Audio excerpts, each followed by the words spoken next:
Why does everything still feel expensive, even when the news says inflation is down?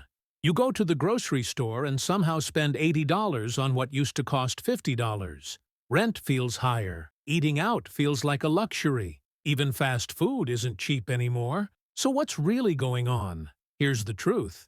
When inflation goes down, it doesn't mean prices go back down. It just means they're rising more slowly. Imagine prices were climbing at 9% last year, and now they're climbing at 3%.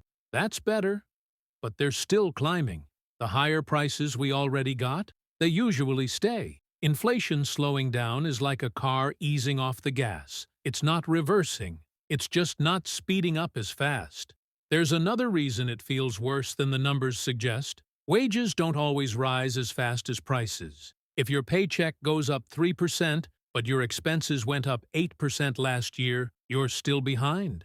That gap makes everyday life feel tighter, even if economists say things are improving. And then there's something called shrinkflation. Same price, smaller product. The bag looks the same, but there are fewer chips inside. You're paying more without even realizing it. Add in higher interest rates, and it hits even harder. Credit cards, car loans, mortgages. Borrowing money costs more now.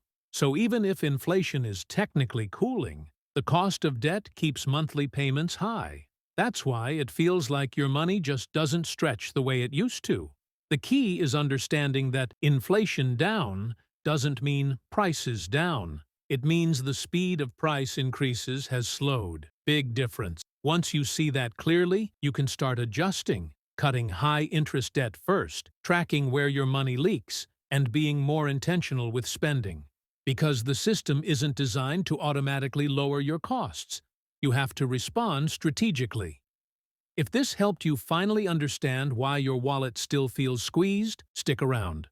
I break down money topics in simple terms so you can stay ahead instead of feeling behind. Subscribe, and let's figure this out together. Because once you understand how money really works, you stop reacting emotionally and start making decisions strategically. And that's when your finances begin to change.